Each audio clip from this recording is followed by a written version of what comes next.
यह भागलपुर की एक घटना है। भागलपुर में गौतम बुद्ध की एक मूर्ति मिलती है, तो वहाँ के लोग जो है ना, मूल निवासी लोग, वो किसी ब्राह्मण को बुलाकर लाते हैं। ब्राह्मण इस मूर्ति को देखता है, गौतम बुद्ध की मूर्ति को, और वह कहता है, लोग पूछते हैं कि ब्राह्मण देवता, हे ब्राह्मण देवता, यह किसकी मूर्ति है? तो ब्राह्मण बोलता है कि यह लतखोरवा बाबा हैं। मतलब आपको अगर अपना जीवन धन्य बनाना है तो आप आते जाते इस मूर्ति को जूता या चप्पल निकाल के मारिए और फिर आगे चले जाइए, तो आपका जिस कार्य के लिए आप जा रहे हैं वह कार्य आपका सफल होगा। खैर, इस मूर्ति में पाली प्राकृत में नीचे लिखा भी हुआ है, और इसको उस ब्राह्मण ने कहा कि लतखोरवा बाबा हैं, और मूल निवासी और बाकी सभी लोग ऐसा ही करने लगे। सैकड़ों सालों से इस मूर्ति को एक रास्ते के किनारे रख दिया। गांव में जब भी कोई आता है या जाता है, इस मूर्ति को जूते या चप्पल मारता है, फिर आगे बढ़ जाता है, और उसको लगता है कि उसकी मनोकामनाएं पूरी हो जाएंगी। इस तरह का कुकृत्य और इस तरह का द्वेष, इस तरह का जलन इन पाखंडियों ने बुद्ध के प्रति रखा है, यह जग जाहिर है। अभी तो यह बातें भारत में हैं, भारत से बाहर लोगों को पता चलना शुरू हो गया है कि एक्चुअल में बौद्ध विरासत को किन लोगों ने भारत में रौंदा।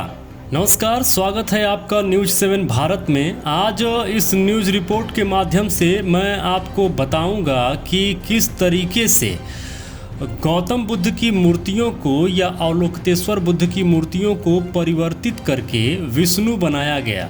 तो तमाम ऐसे मंदिर या ऐसे धरोहर हैं जहां पे आप देख सकते हैं कि किस प्रकार गौतम बुद्ध की मूर्तियों को परिवर्तित करके विष्णु इन पाखंडियों ने बनाया है। जैसे यहाँ पर देखिए, ये नालंदा में एक घटना है जहाँ पे गौतम बुद्ध की मूर्ति को तेलिया बाबा बना दिया गया है, और यहाँ पे तेल चढ़ाया जाता है। इस तेल को बेच के पाखंडी अपना घर बार चलाते हैं। तो इस तरह का धंधा ये तैयार करते हैं, आगे आप देखेंगे। मतलब ये फ़ोटोग्राफ मैं आपको बार बार दिखाता हूँ, ज़रा इसको भी समझा करिए। पाखंडियों ने कमाई का इतना ज़बरदस्त तरीका ईजाद किया कि भारत के मूल निवासियों को मूर्ख दर मूर्ख बनाए रखा। उसका समय समय पे ये परीक्षण भी करते रहते हैं कि यहाँ के मूल निवासी कितने मूर्ख और कितने दर मूर्ख हो सकते हैं। तो इसका जीता जागता उदाहरण है यह बिहार की एक घटना है, जहाँ पे यहाँ देख सकते हैं जय कुतिया महारानी माँ, मतलब कुतिया को देवी का रूप बनाकर कि यह मुराद पूरी करती है, और यहाँ पर लोग आते हैं और अपनी चढ़ावा चढ़ाते हैं, और ये कुतिया महारानी मुराद पूरा करती हैं। मतलब पाखंडियों ने ऐसा जाल रचा है कि उस जाल से भारत के मूल निवासी बाहर नहीं निकल पा रहे हैं। और मैं क्रमबद्ध आपको दिखाने का कोशिश कर रहा हूँ। कुछ मूर्तियों को मैं आपको दिखाऊंगा कि आप ये देख सकते हैं, जिसमें गौतम बुद्ध को विष्णु बनाकर पूजा पाठ हो रहा है, और अवलोकितेश्वर बुद्ध की मूर्तियों को भी यह कन्वर्ट करके यह पूजा पाठ जारी रखते हैं। और क्रमबद्ध मैं ऐसी मूर्तियों को दिखाने का कोशिश कर रहा हूँ। ये आप देख पा रहे होंगे। यह अगर मान लीजिए कि यह मूर्ति अगर भारत के पाखंडियों को मिल जाए, तो कमेंट में आप ज़रूर लिख के बताइएगा कि यह मूर्ति अगर पाखंडियों को मिल जाए तो इसको क्या बोलेंगे। मैं आज कुछ नहीं बोलूँगा, कमेंट बॉक्स में आप लोग बोलिएगा कि यह मूर्ति अगर पाखंडियों को मिल गई होती बहुत पहले या अब मिल जाए, तो इसको कौन सा देवी या कौन सा देवता भारत में बनाकर इसको चुनरी वगैरह चढ़ा के थोड़ा सा ढक विक के इसको किस तरीके से अपना धंधा स्टार्ट कर सकते हैं, कमेंट बॉक्स में ज़रूर लिखिएगा। और आगे मैं बताने का कोशिश कर रहा हूँ कि किस प्रकार पाखंडियों ने अवलोकितेश्वर बुद्ध गौतम बुद्ध को किस प्रकार ये सब विष्णु बनाकर भारत में पाखंडवाद का नंगा नाच यह जारी रखे हुए हैं। और मैं क्रमबद्ध ऐसे फ़ोटोग्राफ आपको दिखाते जा रहा हूं और उसके बारे में बताता भी रहूंगा। जिसके विषय में अभी तक चर्चा नहीं हुई होगी तो मैं उसके बारे में ज़रूर आपको बताऊंगा और दिखाऊंगा। तो यह तिरुपति बालाजी हैं। ज़रा गौर से देखिए कि क्या आपको यह तिरुपति बालाजी लग रहे हैं, क्या आपको ये विष्णु लग रहे हैं। एकदम क्लियर है, यहाँ घुघराले बालों की आकृति दिख रही है, साफ साफ घुघराले बालों की आकृति दिख रही है। और यह दिखने के बावजूद भी अगर ये कहे लोग कि यह विष्णु हैं तो फिर कुछ नहीं हो सकता।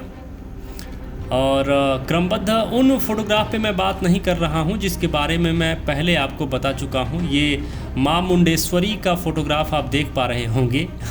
बुद्ध को किस तरीके से यहाँ पे परिवर्तित किया गया है। ऊपर घुघराले बाल हैं, आँखों के ऊपर नकली सोने का लगा हो यह अलग से या फिर कलर किया गया हो करके और माँ मुंडेश्वरी बना दिया गया है। हद है पाखंडियों ने जिस स्तर का, जिस निम्न स्तर का यह काम किए हैं, ये देखने योग्य है। और भारत ही नहीं, इनका जो कुकर्म है यह दुनिया के सामने भी आना चाहिए। दुनिया भी देखे कि कितने गिरे हुए और कितने नीच लोग ये विदेशी यूरेशियंस हैं जिन्होंने इस प्रकार बुद्धिज़्म को, बौद्ध विरासत को किस प्रकार रौंदा और किस प्रकार इन लोगों ने उसको रौंदा उसको कब्जा कर और फिर उसको अपने पाखंडवाद में शामिल करके उसको अपने धंधे में शामिल कर लिया। सबसे बड़ी दुर्गति तो यही है कि बुद्ध की मूर्तियों को पहले तोड़ने के बाद जो बची हुई मूर्तियां थीं उनको अपने धर्म में धंधे के लिए शामिल कर लिए। और यह एक घटना मैं बताना चाहूँगा आपको। यह जो फोटोग्राफ है ना, यह राजस्थान का है। राजस्थान में एक मान्यता है कि दुखों से मुक्ति अगर पाना है तो आपको दुखों से मुक्ति मिल जाएगा। यह एक कुंड बनाया जाता है और इस कुंड में पहले ब्राह्मण देवता आकर नहाते हैं और इसमें मल के नहाते हैं और वस्त्र अपना और जूता अपना इसी तालाब जैसी कोई जगह है, इसको हमारे यहाँ इसको हौज बोलते हैं, जिसमें पानी चलाया जाता है। तो ऐसी ही कोई आकृति है जिसमें यहाँ ब्राह्मण देवता जिन्हें बोलते हैं और यह ब्राह्मण आता है, इसमें नहाता है। जो भी उसको नित्य कर्म करना होता होगा शायद वो इसमें करता होगा और कपड़ा और जूता यहाँ निकाल कर चला जाता है। और जिनको अपने कष्ट से मुक्ति चाहिए होती है तो वह औरतें आती हैं उसके जाने के बाद और उसके जूते से उठाकर पानी पीती हैं। और जब ये पानी पीती हैं तो कहा जाता है कि इनके सारे कष्ट और दुख दूर हो जाते हैं, ब्राह्मण देवता का आशीर्वाद इनको मिल जाता है।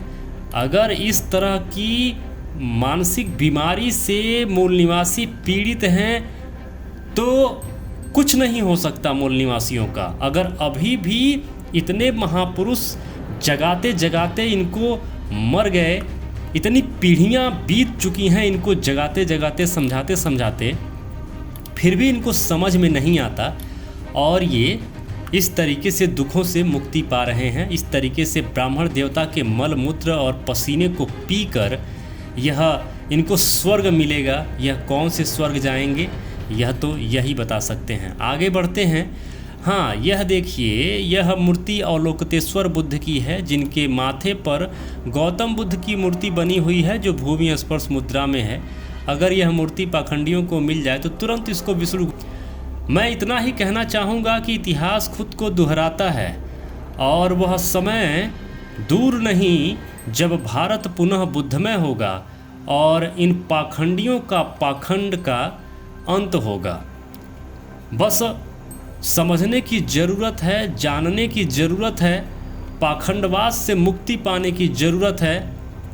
जितना आप शिक्षित होंगे, जितना ज़्यादा आप बौद्ध विरासत को जानना चाहेंगे या जानेंगे, समझेंगे, उतना ही ज़्यादा आप बुद्ध के करीब होते चले जाएंगे। मेरे मित्रों, इस चैनल पे बहुत सारे वीडियोज़ लगे हुए हैं। अगर कोई सिर्फ इस चैनल के वीडियो सभी देख ले तो बुद्धिज़्म को मैं गारंटी देता हूँ कि वो 70 से 80% समझ जाएगा, विधिवत समझ जाएगा कि बुद्ध विरासत को कैसे रौंदा गया, बुद्ध क्या थे, बुद्ध से पहले जो 27 बुद्ध हुए हैं वो कैसे, कब हुए, किस तरीके से सभ्यताएं बदली, किस तरीके से पाखंडियों ने इस देश को लूटा और किस तरीके से अभी भी इस देश को वह मानसिक गुलाम बनाकर अभी भी शोषण किए जा रहे हैं। इस चैनल पे लगे हुए अन्य वीडियोज़ को अगर आप देखेंगे तो आप भली भांत समझ पाएंगे और आप ज़रूर देखिएगा। इस चैनल पे लगे हुए अन्य वीडियो को मैं आग्रह करता हूं आप ज़रूर देखिएगा, जिससे आप पूरी तरीके से क्लियर हो पाएंगे कि किस तरीके से पाखंडियों ने इस देश को बर्बाद किया है। और मेरे मित्रों, वीडियोज़ को शेयर किया करिए। अगर आप शेयर नहीं करेंगे तो उन मित्रों तक कैसे ये बात पहुंचेगी कि हमारी बौद्ध विरासत के साथ क्या हुआ है। बहुत सारे लोगों को तो पता ही नहीं है कि एक्चुअल में बौद्ध विरासत कितनी बड़ी है। उनको लगता है बुद्ध और बुद्धम शरणम गच्छामि, इसके अलावा बुद्ध धर्म में कुछ और नहीं है। उनको बताने की ज़रूरत है कि बौद्ध विरासत इतनी बड़ी है, इतनी महान विरासत है। मैं मुख्य तौर पे 2012 से बुद्धिज़्म को जानने का कोशिश कर रहा हूँ, पढ़ रहा हूँ, सीख रहा हूँ, समझ रहा हूँ। आज इतने साल हो गए, 2012 से 2023 हो गए, लेकिन अभी भी मुझे लगता है कि बहुत कुछ जानना, समझना गहराई से अभी भी बचा रह गया है।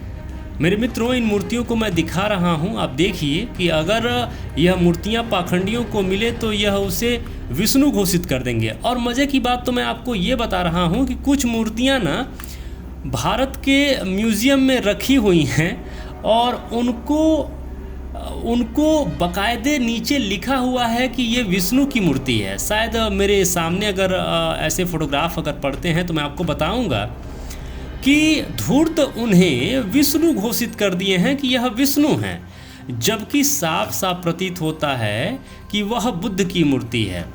और पाखंडी म्यूज़ियम में रखी हुई मूर्तियों को भी विष्णु घोषित कर देते हैं। जैसे हाँ, यही मूर्ति है, ये पटना के म्यूज़ियम में रखी हुई है। ऊपर आप देखेंगे तो सिद्धार्थ गौतम बुद्ध की मूर्ति, यह बोधिसत्व की मूर्ति है जो अपने माथे पर स्थान दिए हुए हैं। और यहाँ पे ज्ञान चक्षु तीसरी आँख भी है और यह अवलोकितेश्वर बुद्ध की मूर्ति है। नीचे यहाँ देखिए, नीचे कमल आसन बना हुआ है और यहाँ मौर्य वंश और बुद्ध धर्म का प्रतीक चिन्ह शेर यहाँ लगा हुआ है। सबसे बड़ी बात, अगर आप ऊपर देखेंगे तो यहाँ सिद्धार्थ गौतम बुद्ध की मूर्ति ध्यान मुद्रा में बनी हुई है, जबकि यह मूर्ति म्यूज़ियम में रखी हुई है और म्यूज़ियम में इसके नीचे लिखा हुआ है कि यह विष्णु की मूर्ति है। तो क्या पाखंडी भारत के मूल निवासियों को मूर्ख समझते हैं, बेवकूफ़ समझते हैं? सैकड़ों सालों से वह भारत के मूल निवासियों को मूर्ख बनाते चले आए हैं और इन्हें लगता है कि आज भी वह भारत के मूल निवासियों को मूर्ख बनाए रखेंगे, जबकि ऐसा नहीं है। भारत के मूल निवासी भी आज पढ़ रहे हैं, लिख रहे हैं और देखना समझना शुरू कर दिए हैं, तर्क करना शुरू कर दिए हैं। और आज नहीं तो कल वह समय जरूर आएगा जब भारत पुनः बुद्धमय होगा। मैं इससे आगे कुछ और नहीं कहना चाहूँगा कि क्या आपको करना है, क्या नहीं करना है। बस चीज़ों को समझते जाइए, जानते जाइए, लोगों को समझाते जाइए खुद ब खुद एक दिन ऐसा आएगा कि भारत पुनः बुद्धमय जरूर हो जाएगा और इन पाखंडवादियों का अंत निकट ही है, बहुत दूर नहीं है। तो मेरे मित्रों, निवेदन है कि आप लगातार न्यूज़ 7 भारत पे बने रहिए। और मेरे मित्रों, निवेदन है आप न्यूज़ 7 को भी सब्सक्राइब कर लीजिए, क्योंकि लगातार पाखंडी इस चैनल को डैमेज करने में लगे हुए हैं। तो न्यूज़ 7 को भी सब्सक्राइब कर लीजिए, यह इस चैनल का मूल चैनल है। और Sehawk.com को भी ज़रूर याद रखिए, जो बौद्धिस्टों की सबसे बड़ी कंपनी है। मोबाइल पे Sehawk.com लॉगिन करके ज़रूर चेक करिए कौन कौन सी फैसिलिटी है, और Sehawk की फैसिलिटी ज़रूर लीजिए। जो भी मित्र अभी तक इस चैनल पे बने हुए हैं, आप सबसे निवेदन है, अगर आप हमें डोनेशन करना चाहें तो स्क्रीन पर स्कैनर लगा हुआ है, स्कैन करके हमें डोनेशन भी कर सकते हैं। और जो भी मित्र अभी तक इस चैनल पे बने हुए हैं, आप सबको बहुत बहुत मंगल कामनाएं। नमो बुद्धाय, जय भारत।